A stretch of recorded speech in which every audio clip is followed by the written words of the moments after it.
Well, welcome to today's edition of Trojan Football Talk. I'm your host, Tom Vartanian. Today's show brought to you by AmeriQ Credit Union, for every day, for everything, located next to Little Caesars at 3944 Route 281 in Cortland. By the Cortland Voice, the exclusive media partner of Trojan Football Talk. For all your local news and sports in Cortland County at no cost to you, check out CortlandVoice.com. By the Royal Auto Group on Route 281 in Cortland, the home of no hassle, no razzle-dazzle. Check them out at RoyalAutoGroup.com. By Yemen Real Estate at the entrance to Yemen Park off I-81 exit 11 in Cortland. By Nikki C's Hometown Pizzeria and Meatball Shop on Route 281 next to Hobo's in Homer. Find them online for fast, secure ordering or call 607-749-5300. They have a unique menu with dietary-specific options. Nikki C's, your grab-and-go specialists. By Graftex, located on Elm Street in Cortland. Founded in 1984, they provide custom screen printing and embroidery for teams and local businesses. Graftex continues its dedication to servicing customers' needs for innovative graphic designs, custom and printed apparel, and quality service. They are easy to contact at 1-800-417-7791. By M&D Deli, located on Central Avenue in Cortland, open Monday through Friday from 7 a.m. till 3 p.m. M&D has breakfast sandwiches, bakery items, and daily lunch specials.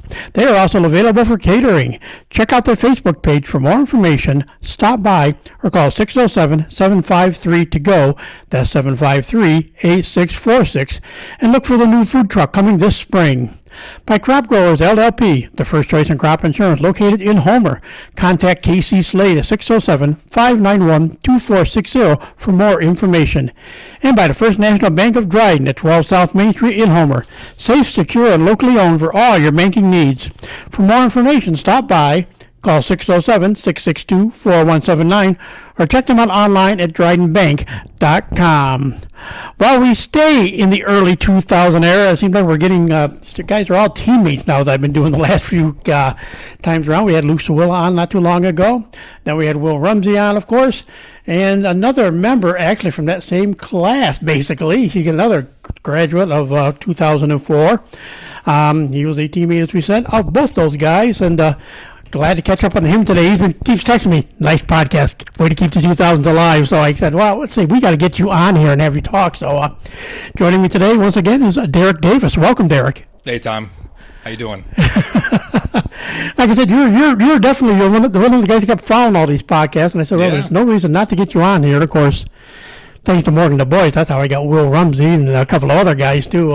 Morgan's been very good at making sure I know what's going on with people. But So, excuse me. So for you, your love of football, when did it start, and how'd you get involved?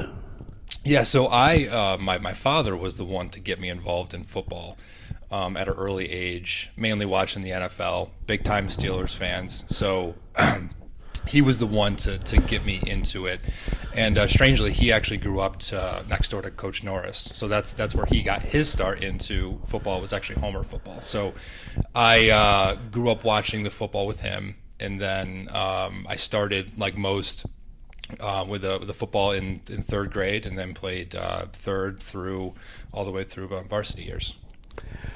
So who were some of your teammates back in those Pee Wee days? It's been always fun. Some guys have been, because I was at the point where there's enough teams that, some of you guys played with each other right from the youth program. Mm-hmm. Others were rivals for a while and everything. But yeah, I think in looking back, I don't really remember who was on my team. I was on the Trojans, I know that much, and I kind of bounced around between playing the offensive line and tight end. And I believe Will Rumsey was actually on one of my teams as well. But it was a good time. I enjoyed playing. You're running around with helmets that are bigger than the rest of your body. So trying to start to get coordination, understanding what the game's all about. But yeah, it was a lot of fun. Good memories from those early years. Back then, of course, like it is now, youth football was always big. Especially when you got to the varsity ranks, you had the youth days, so the kids would be there in line, one night a year at Butts Field. They'd be there, they line, make the tunnel for you guys to come out and everything. As you were growing up, was there anybody like you were looking up to and said, one day I'd like to be, like him? I don't know if it was like him, because I don't think it was possible, but I grew up playing backyard football with Chad Burhans.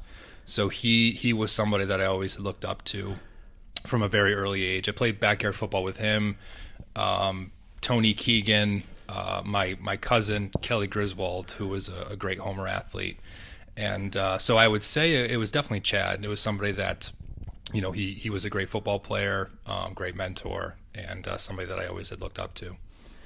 And as you said, your dad and you guys growing up next to Coach Norris, did Yeah. ever any advice handed down by the coach when you guys were out there? Yeah, well, I didn't grow up next to him. It was just him. So he grew up playing football in the street, and I was just asking him like his earliest memories because I was curious and I had never asked him the question.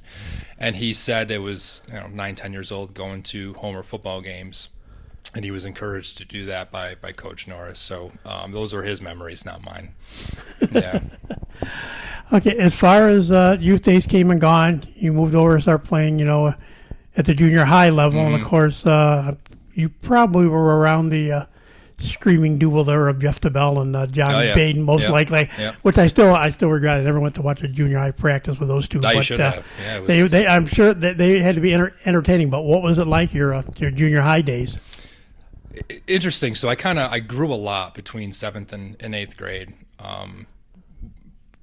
With them, I mean, they, even at the junior high level, they had high expectations of what they wanted you to do. So it was fun. I mean, if you know any of them personally, they definitely both like to have fun in different ways, but the expectations were high, and they were planting the seeds of, what it was going to take to be successful at the JV and varsity level. So, yeah, it was a good time, and fun playing for those two, and listening to their Long Island accents through the practice, yelling at you.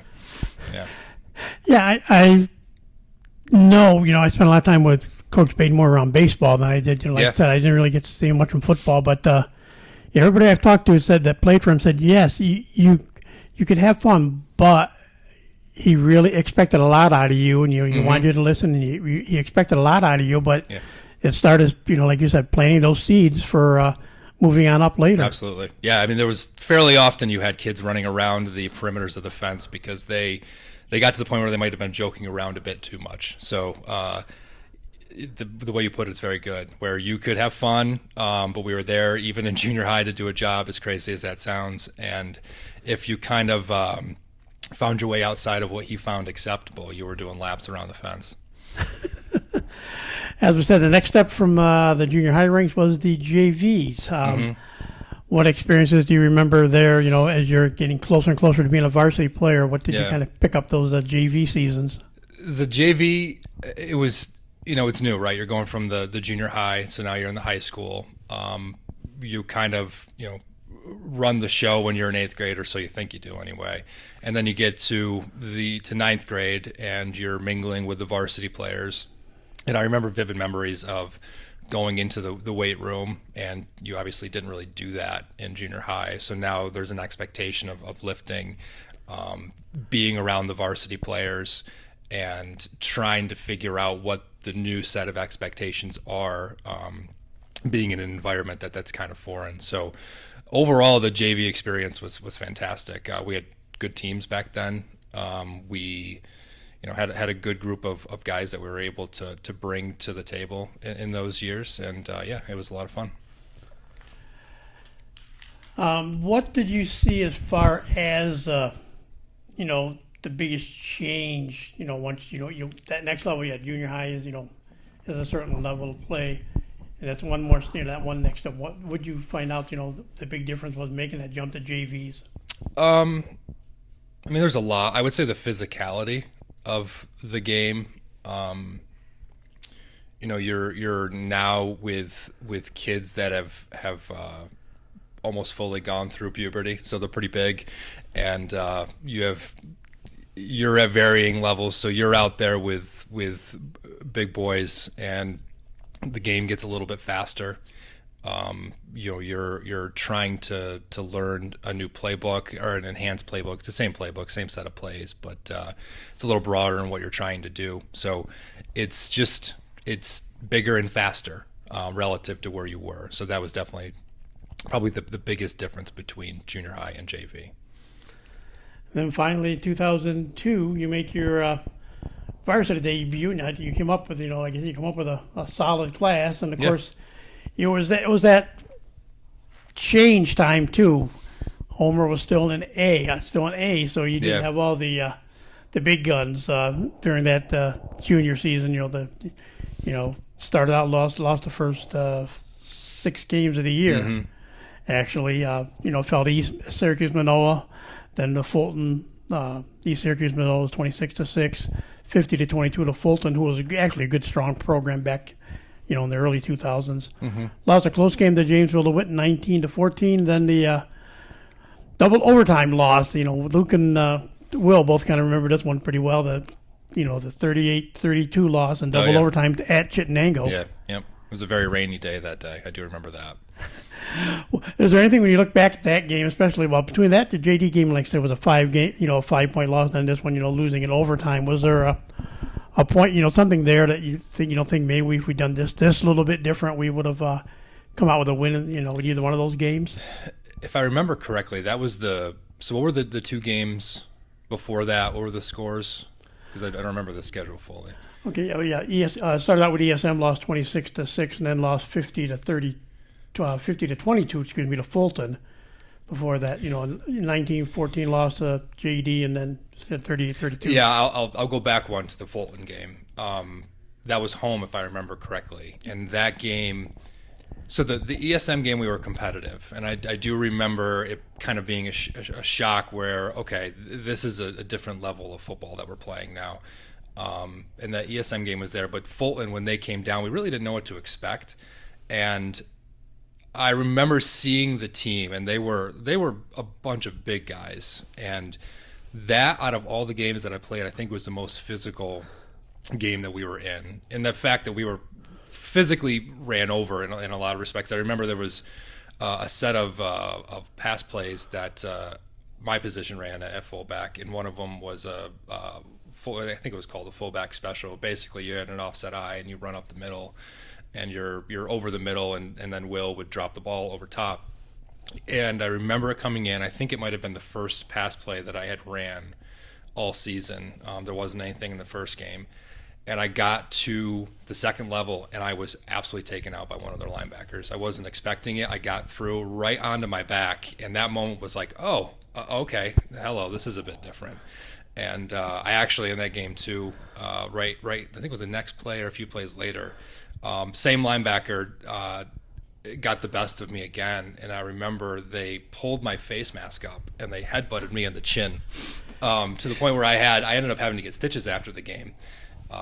But I think that was the moment where it was like, okay, this is different, and we better buckle up because it's going to be a long season if we don't pull things around. Okay, so after 2 close losses to JD and Chittenango, another close loss. So here's a chance where you could have actually had 3 wins. That's how close we're. You lost at Fowler 16-8. Yeah, that we should have won that game. We were prepared. Our team, obviously the score was not in our favor, but I think we had a better team. And that whole scene was different. We didn't go into the locker room. We actually got changed and got ready for the game in their cafeteria. And it wasn't at night. It was right in the afternoon. But there were a bunch of plays throughout that game that we just didn't execute well. Looking back at it, that a couple things here, a couple things there, we could have pulled that one out.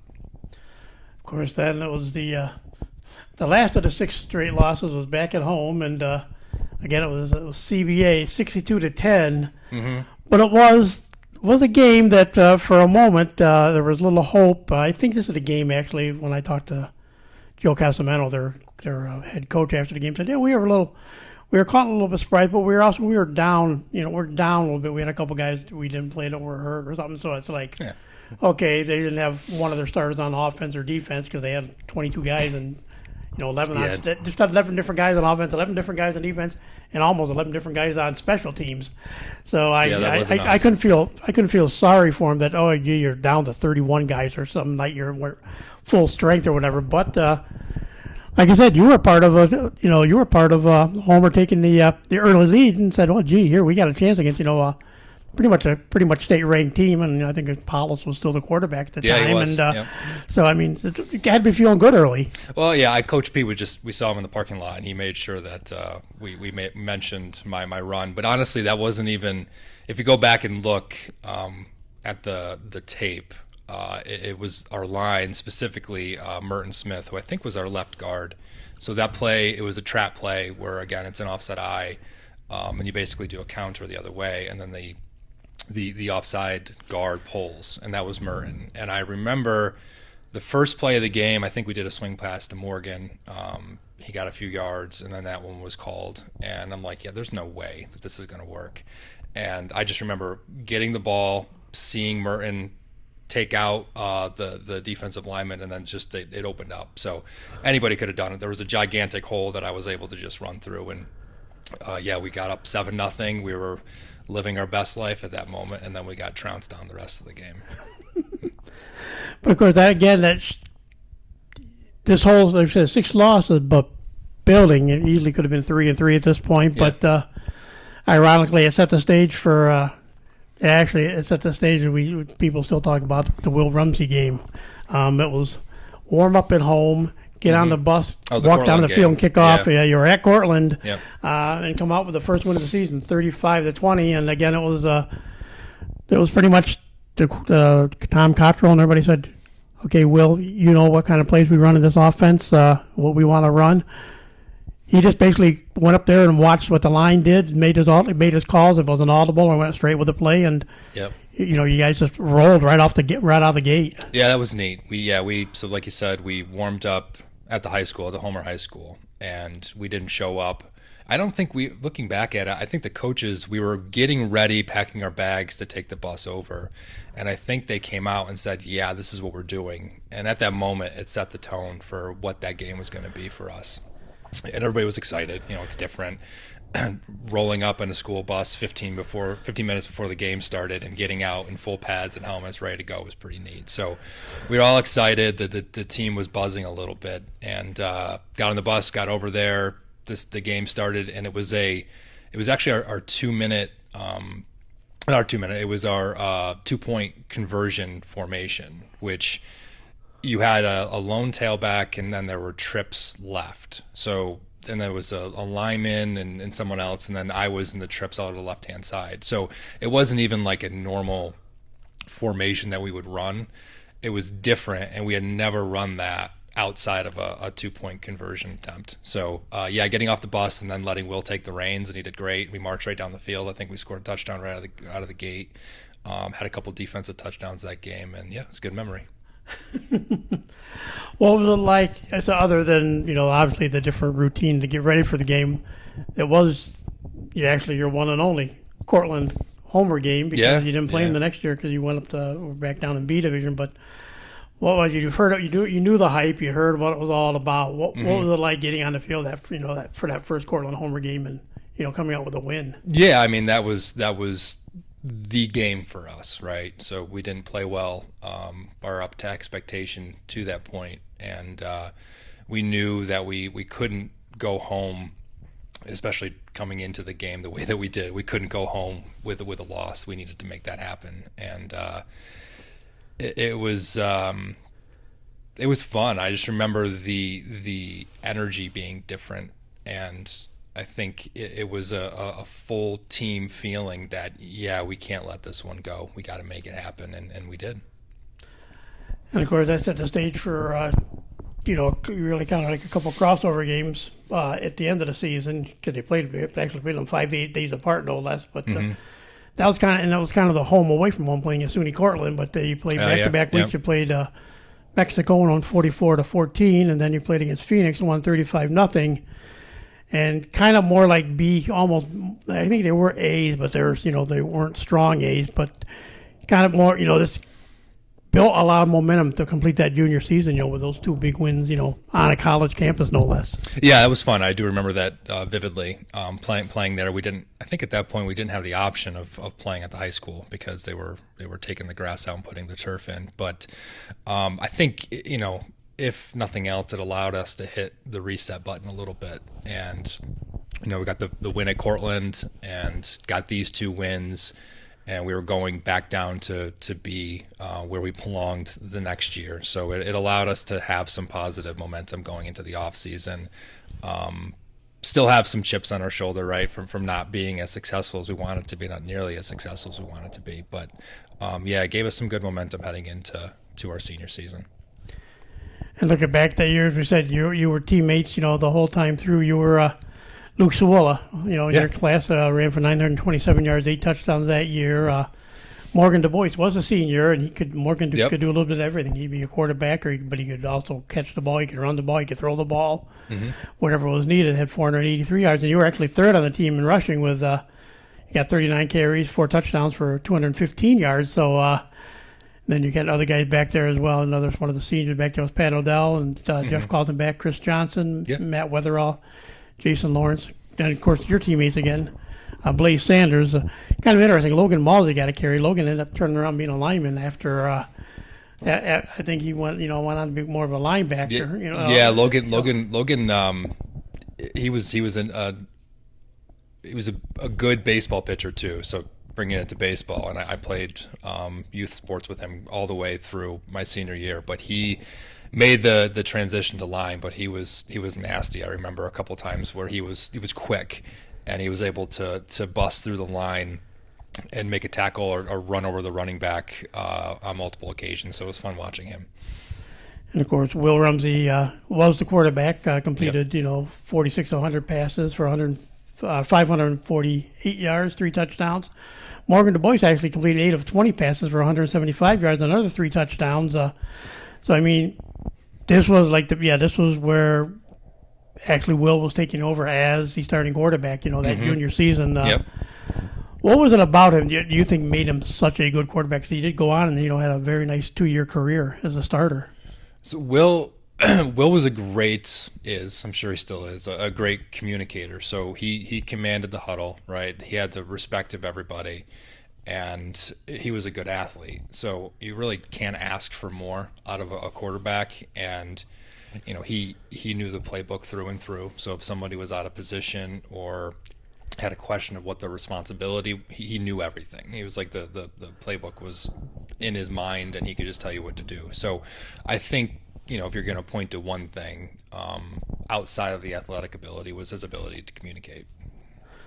And of course, we said Luke a nice season, went on to having a bigger, senior season, but what was it like growing up and watching Luke Sawilla mature as a ball carrier? It was great. I mean, my job was to do what I had to do. It was like an extension of the line, right? So I played fullback, and it was to open up holes and try to get him to the next level. And it was great. I mean, Luke's a hell of a competitor.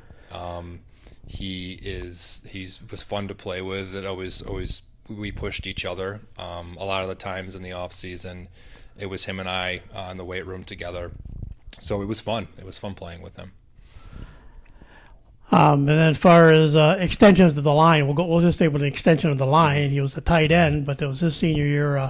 Russ Oshel, this was the next on a line of, nice. Everybody talks about the tailbacks, the fullbacks, and everything else, but Russ was the next, was the next in the line of solid tight ends. Very good, yeah. Led the team 15 catches for 218 yards.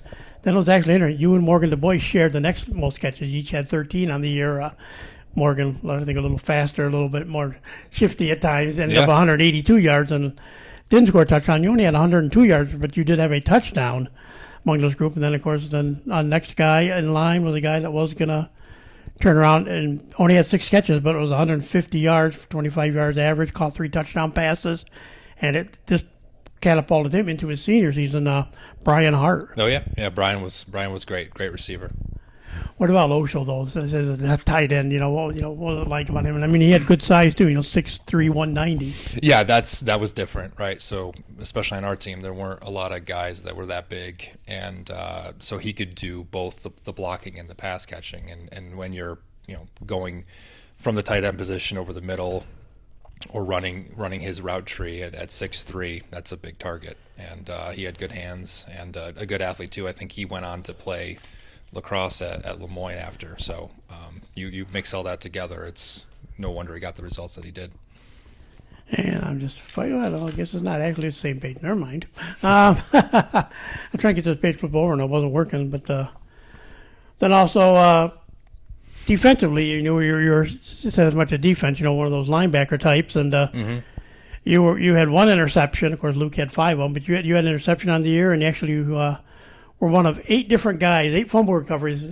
8 different guys had fumble recoveries, and you. Oh wow! Yeah, I didn't realize that. Interesting. You had one of the Hugh Morgan, Jason Lawrence, Russ Oshel, Will Rumsey, Matt Smith, and Jason Stone. And there was a team one there that got kind of like 2 or 3 guys, and nobody really claimed who got it. Yeah.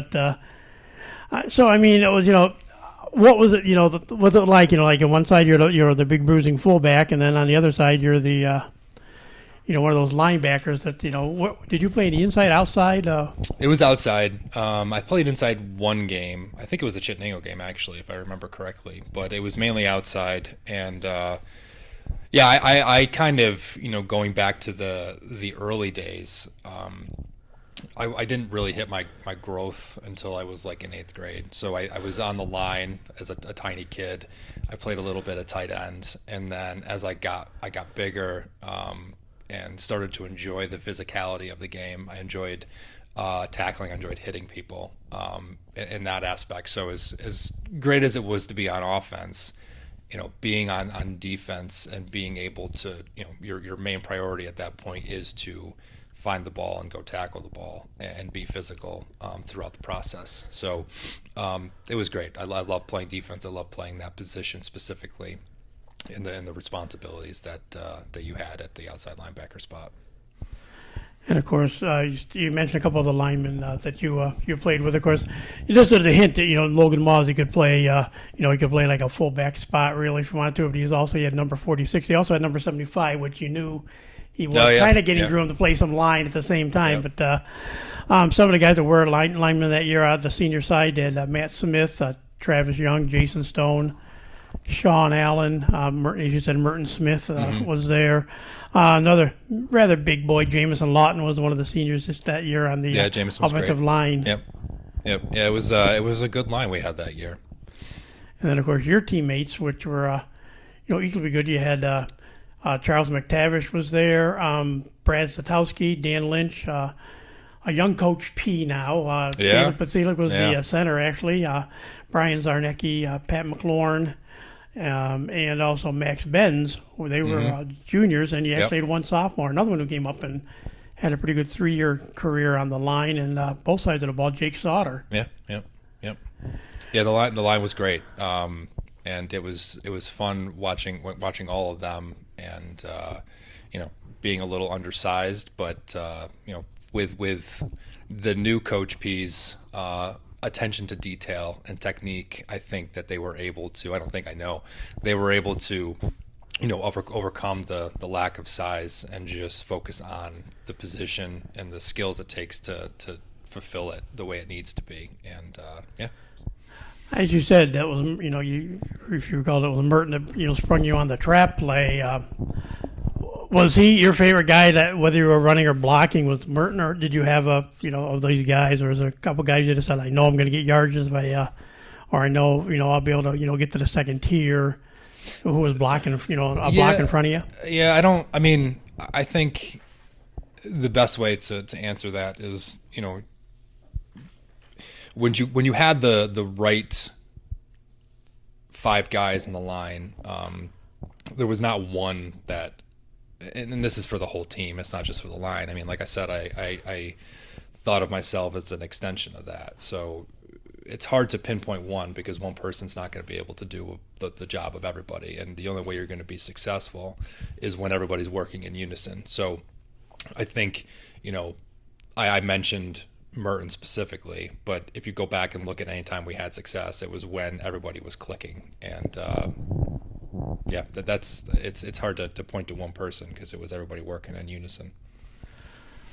Well, that brings us around to 2003, your senior season, and again back in B West, and as I said, not the greatest record in that junior year. It was 1-6 in the American Class A American Division and 3-6 overall.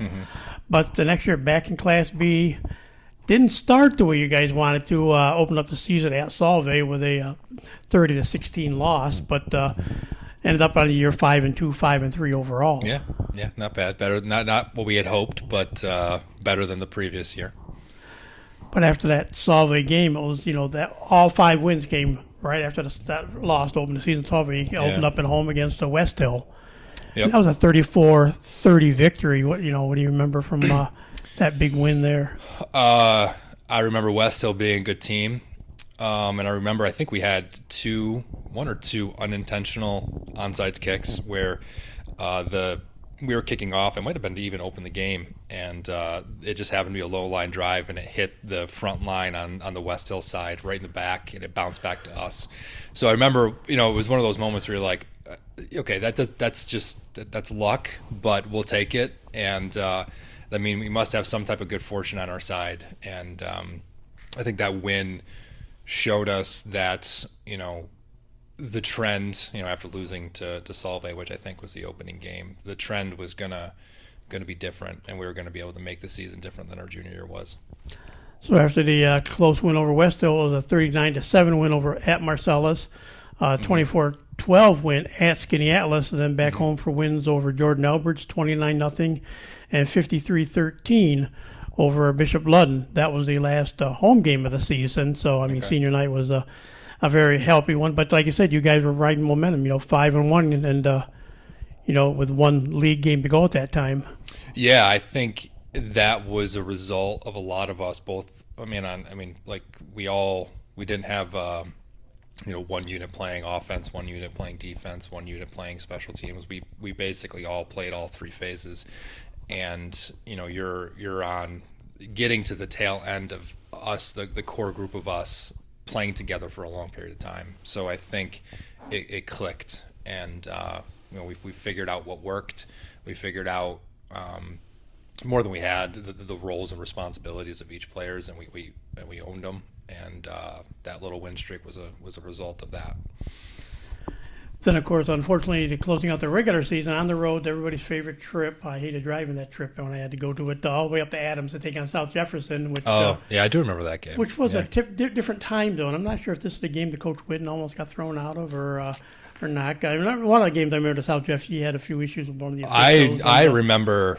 We lost the game, so I'm not here to make excuses, but I do remember they had their student section or somebody in the fan. They had whistles, and they were blowing the whistles during the game, and there was a couple times I remember on defense where we would stop because we heard the whistle and the play would keep going. So, knowing Coach Whitten, maybe that was the game that he had some words for the refs, but yeah.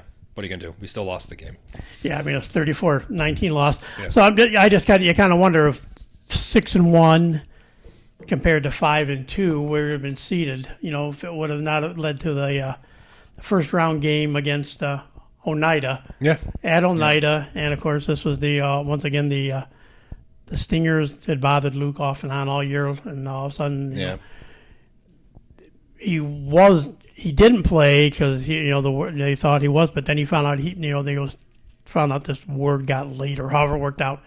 He could have played in the game, but he didn't play against Oneida, and like he said, I don't think it mattered much on offense because that's Nicky Caruso's coming out party, ran for 204 yards in that game. Had a great Nick did great. As a junior, he had a great game. But I said, Luke, maybe that's true, but defensively, on a close, 29-28 loss, and end of the season, tough way for the seniors to go out. But again, that not playing that game denied him another 1,000-yard season again too. Yeah, that was tough. I remember Nick stepped up and obviously had a great game. And I remember there was we had a long drive where it might have been right out of the gate or in the first half. It was definitely the first half where we were running the ball up the middle nonstop for the entire drive. And I remember they had a good defense. They had some good defensive players on that team. They also had a really good quarterback, if I remember correctly. But I remember being beat up after that game. Yeah, it was both physically and emotionally after that game. It was tough being our last game. But I remember actually at the end, I can't remember how it ended. I think it ended on an offensive play that we didn't score on, or maybe it was a conversion. But you have that moment where you're like, okay, this is it, it's over, and so you have that moment of defeat. And it was Dave Pitzilek that came over to me, and he picked me up off the ground as I was sitting there, and said, "Hey, look, we did great. You did great. It is what it is. Let's get up, keep our chin up." And I think at that moment I was like, wow, okay, well, his future makes sense in looking at it today, because he's a great coach. And of course, unfortunately, that game also haunted Luke for 4 more years when we went to Cornell, because Ryan Blessing played on an Oneida team, and then they ended up being teammates at Cornell for the next 4 years too. Okay. So I guess they kind of became good buddies after that. But Ryan could always hold that little that win over their head there in the seniors. Yeah. What are you going to do? But again, who said, without that game, Luke Stewart and 969 yards, 16 touchdowns, had a huge year. He scored 16 of the 25 rushing touchdowns. Nick Caruso had 394 yards and 55 carries. He scored 4 touchdowns, and I think most of them came in that Oneida game, actually. I think it was over 200 yards, if I remember correctly. Yeah, it's like 204 or something, that game alone. Yeah. And then another junior in the mix, Toby Reese, with 173 yards, and you were 4th on the team, 28 carries, 156 yards. For a couple of scores as well. Then right behind you was the next true tailback in Homer history. Dustin Morris was only a sophomore. Played 15 carries for 89 yards that year. Of course, then you had the next of the Du Bois clan in the mix. Ryan Du Bois was up now finally.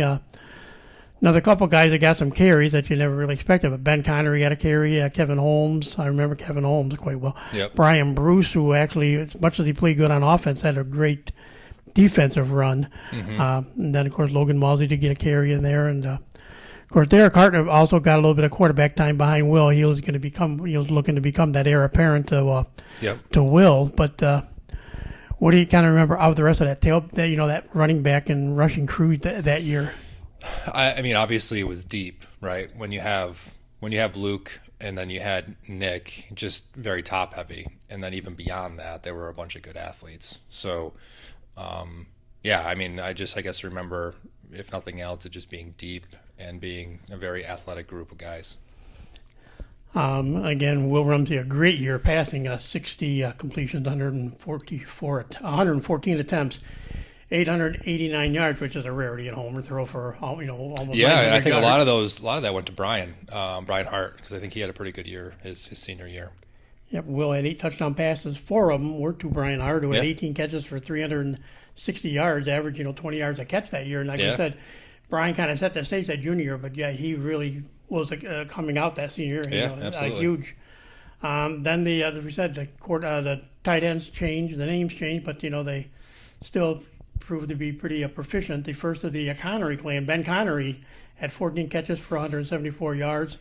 The aforementioned Ryan Du Bois, 10 catches, 181 yards, and you still got your 13 catches like you did the year before for 129 yards, and had a touchdown catch in there. Yeah. Almost everybody, other than Luke, who only had 2 catches for 12 yards, everybody else had caught a pass that year.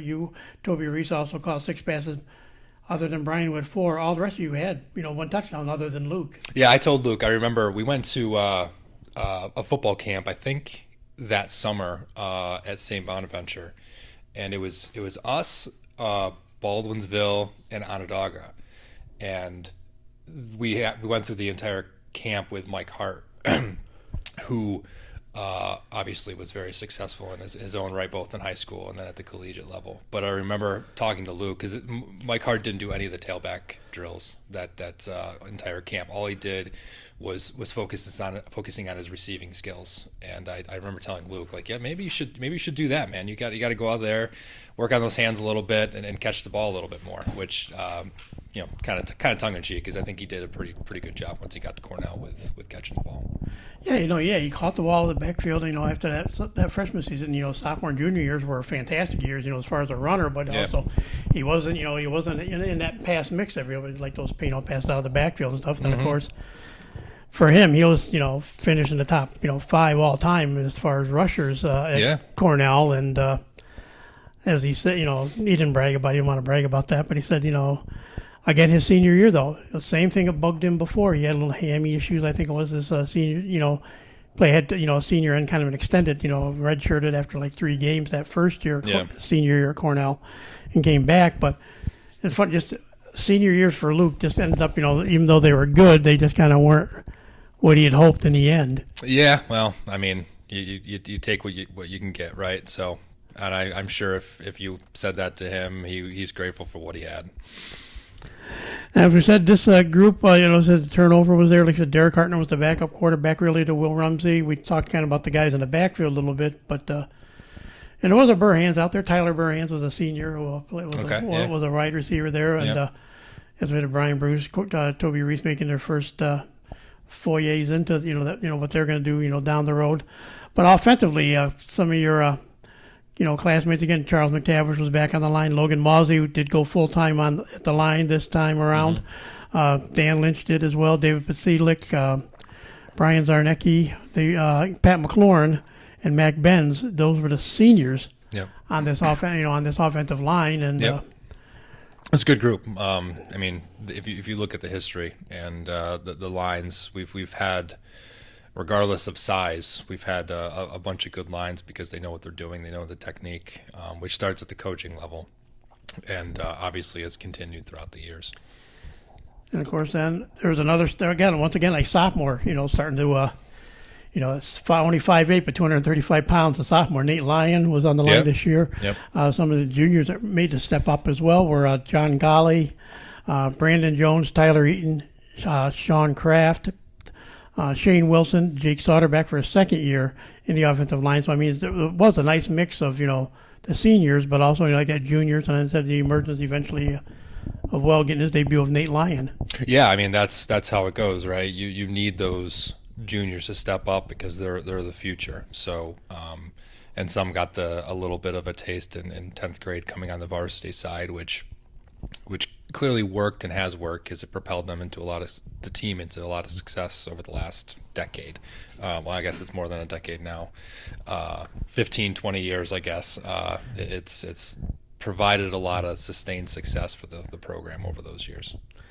And of course, another one of the junior wide receivers got a little bit of playing time, but I think he was more of a baseball player too. Blaze Defoe.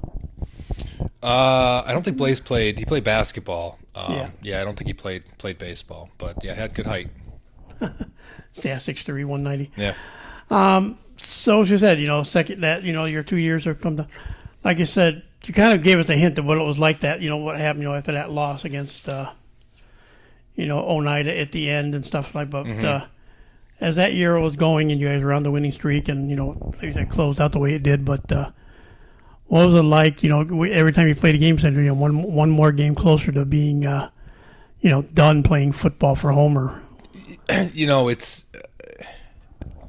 you don't think about it while you're in it, like, because I guess you don't have the perspective that it's going to end, right? So you're playing and you're kind of going through the practices, preparing for the game, thinking about that week in a vacuum, not looking at the bigger picture. And time when you're that young seems so, especially as you're older, looking back at it, it was not like, well, we have X amount of games left before our career is over. We didn't think it was ever going to be over because you just didn't have that perspective. So it didn't really sink in until the last play of the game was done, and then it was like, oh wow, that's it. You're not going to play high school football anymore. That chapter's closed. So it didn't really hit until right at the end and probably a little bit after where it started to sink in. Probably the day every player Haynes turning into the gear for the last time. Yeah.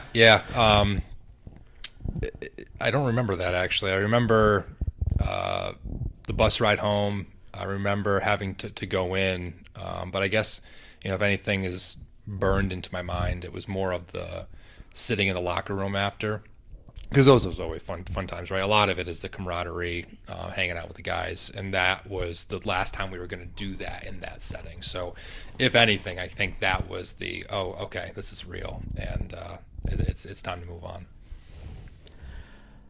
So, again, as you said, varsity staff, same staff that's been there since, Yeah, you were there, and of course they started. The staff started to come around in '83 when Coach Vasila came out as an assistant, and then a few years later, Tom Cottrell graduated around '84. It was, and he came back, and of course Jim Whidden, who could have left long after his kids graduated, but he's still stuck around and coached.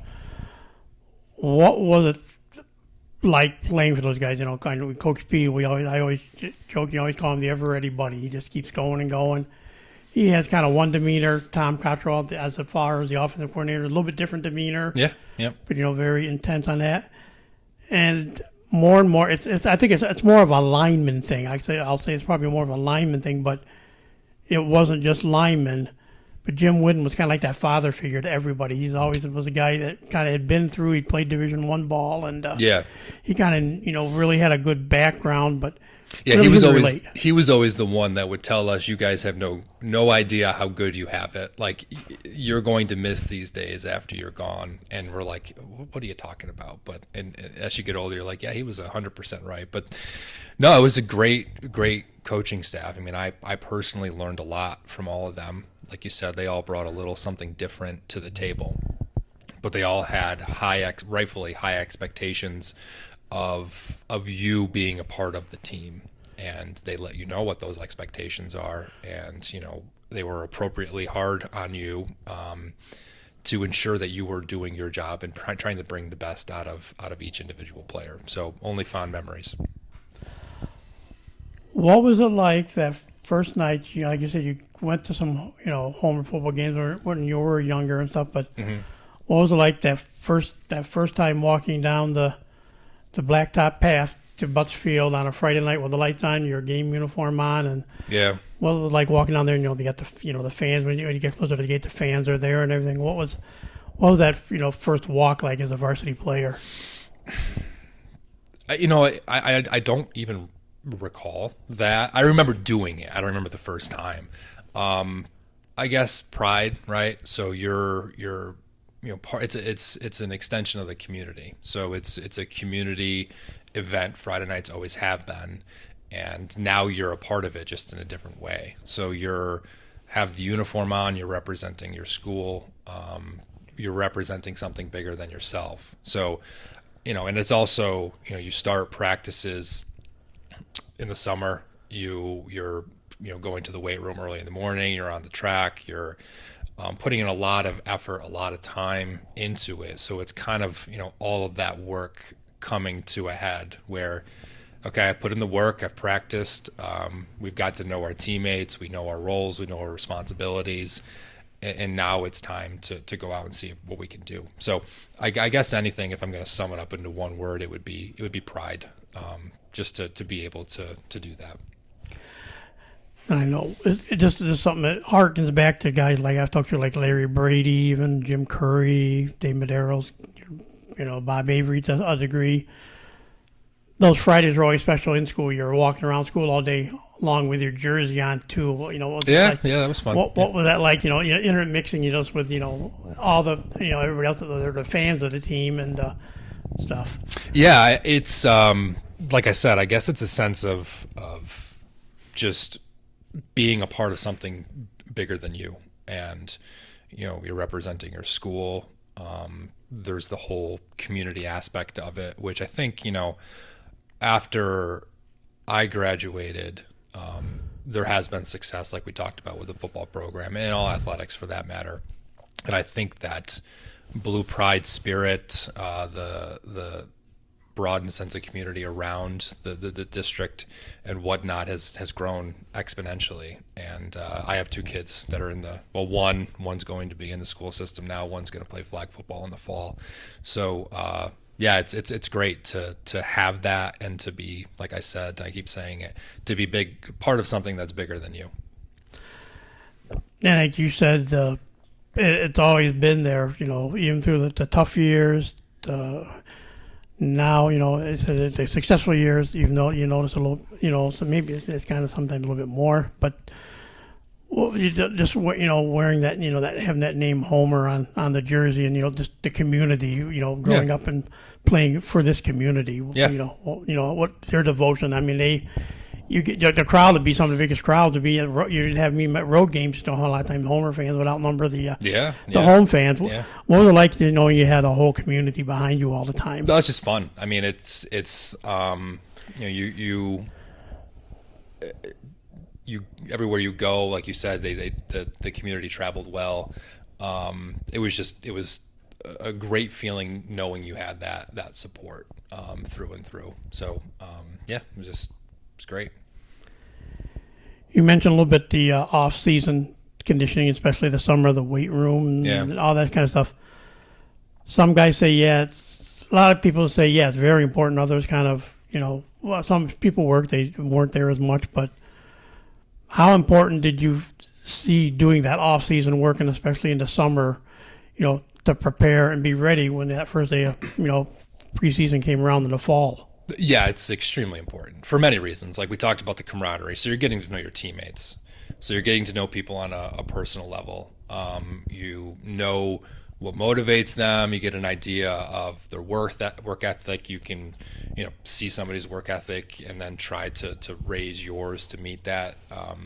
But the weight room specifically is the great equalizer. And sure, people have limitations to their athletic ability, but if you do put in the work, if you do, push yourself in the off season and in practice and whatnot, that will show up and pay dividends when you're actually playing the game. So yeah, it's extremely important. As far as, like we said, you came up from the youth program, and as we said, there was always a youth night where the kids came up there, set the tunnel, the team came out through. As a senior, I was at junior and senior year, how important was that for you to go back kind of and work with, a couple times a year, you'd go back and work with the youth kids a little bit too, have a day with them. What was it like to go back and, this is where I started, but now here I am, I'm coming back as, one of the big guys. I honestly don't remember that at all. But I've done it. I did it in baseball. And that's a little off topic, but my son had Diamond League, not tryouts, or basically assessing their skills, but they had the varsity baseball team there. So whether it's football or any other sport, having, those role models to look up to, or having older athletes to look up to, and kind of, showing, they might be JV players, they might be varsity players, but we're all on the same team. We're all part of the same group. I think is very important. Yeah. One thing, guys like, your grade, your class especially, were touched by this, but I'd like talking to the guys about a little bit. I still, unfortunately, I do not remember, because it was early in my career covering Homer. I probably saw Brian a lot, Zarnecki. Oh yeah. But I never got to see him play a lot, because obviously of what he went through.